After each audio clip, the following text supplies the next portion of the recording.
Hi friends, പുതിയൊരു വീഡിയോയിലേക്ക് എല്ലാവർക്കും സ്വാഗതം. അങ്ങനെ വിക്രം വേദന പറഞ്ഞ വാക്കുകളൊക്കെ കേട്ടിട്ട് വേദ അവിടെ നിന്ന് കരയുന്നുണ്ട്. അതിനുശേഷം വിക്രമിൻ്റെ റൂമിലേക്ക് വേദ കയറി പോകുന്നുണ്ട് കേട്ടോ. വിരൽ ചൂണ്ടിയൊക്കെ വിക്രമിനോട് സംസാരിക്കുന്നുണ്ട്.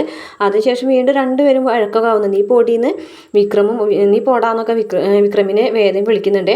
അത് കഴിഞ്ഞ് പിറ്റേ ദിവസം രാവിലെ തന്നെ വേദ വിക്രത്തിൻ്റെ അടുത്ത് വന്നിട്ട് സിനിമ കാണാൻ പോകുമെന്നൊക്കെ പറയുന്നുണ്ട് കേട്ടോ. നമുക്ക് പറയാലോ, കല്യാണം കഴിഞ്ഞ് ആദ്യമായിട്ട് നമ്മൾ കണ്ടത് മോഹൻലാലിൻ്റെ തുടരും സിനിമയാണെന്നൊക്കെ പറയുമ്പോൾ വിക്രം പറയുന്നുണ്ട്, ഇനി ഇത് തുടർന്നാലേ നീ എൻ്റെ കയ്യിൽ നിന്ന് മേടിക്കുന്നൊക്കെ പറഞ്ഞ് അടിക്കാനായിട്ട് കൈ ഒന്നൊക്കെ കാണിക്കുന്നുണ്ട്. അതിനുശേഷം പിന്നീട് നോക്കുമ്പോൾ അപ്പുറത്തെ വീട്ടിലെ പെൺകുട്ടിയായ രമ്യ എന്ന് പറഞ്ഞുള്ള പെൺകുട്ടി എന്തോ ഒരു പാത്രത്തിലൊക്കെ ആക്കി കൊണ്ടുവരാണ്. അവരോട് അടുപ്പം സ്ഥാപിക്കാൻ വേണ്ടിയിട്ടുള്ള വരവാണ്.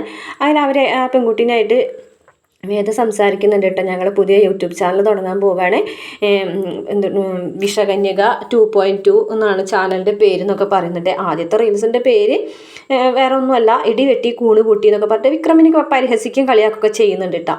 അതെന്തായാലും അതിന് ശേഷം ആ പെൺകുട്ടി വീണ്ടും വിക്രമിൻ്റെ അടുത്തേക്ക് വരും. വിക്രമിനോട് കൂടുതൽ എടുക്കാൻ ശ്രമിക്കുകയൊക്കെ ചെയ്യുന്നുണ്ട്. അന്ന് രാത്രി തന്നെ വിക്രം ഇങ്ങനെ വരുന്ന സമയത്ത് ആ പെൺകുട്ടിയെ വീട്ടിൽ വെച്ചിട്ട് പെൺകുട്ടിയെ ആരോ വീട്ടിൽ കയറി ആക്രമിക്കുന്നതായിട്ടൊക്കെ കാണാൻ കേട്ടോ. അപ്പോൾ വിക്രം അവിടേക്ക് ഓടി ചെല്ലുന്നുണ്ട്. ആ സമയത്ത് അതൊരു കെണിയായിരുന്നു വിക്രമിനെ അറിയില്ലായിരുന്നു. വിക്രം ആ പെണ്ണിനെ രക്ഷിക്കാൻ ശ്രമിക്കുമ്പോൾ ആ പെണ്ണ് പറയുന്നത് തന്നെ പീഡിപ്പിക്കാൻ ശ്രമിച്ചു എന്നാണ്.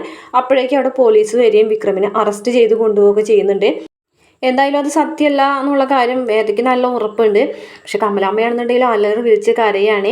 സുധാകരൻ മാഷ് പറയുന്നുണ്ട്, പ്രസിഡന്റ് കയ്യിൽ നിന്ന് മെഡൽ വാങ്ങിച്ച സുധാകരൻ മാഷ് ഇപ്പോൾ പീഡന കേസിലെ പ്രതിയുടെ അച്ഛനായി മാറിയെന്നൊക്കെ പറയുന്നുണ്ട്. എന്തായാലും വിക്രമിനെ പോലീസുകാർ കൂടിയിട്ട് തല്ലി ചതയ്ക്കുന്നുണ്ട്. എന്നാൽ വേദ ശ്രീകാന്തിനെ കാണാൻ ചെല്ലുന്നുണ്ട്. കാരണം ശ്രീകാന്ത് തന്നെയാണ് ഇത് ചെയ്തതെന്നുള്ള കാര്യത്തിൽ വേദയ്ക്ക് 100% ഉറപ്പായിരുന്നു. അത്രയും പ്രമോൾ കാണിച്ചിട്ടുള്ള വീഡിയോ ഇഷ്ടപ്പെട്ട മറക്കാതെ ചാനൽ സബ്സ്ക്രൈബ് ചെയ്ത് സപ്പോർട്ട് ചെയ്യണേ.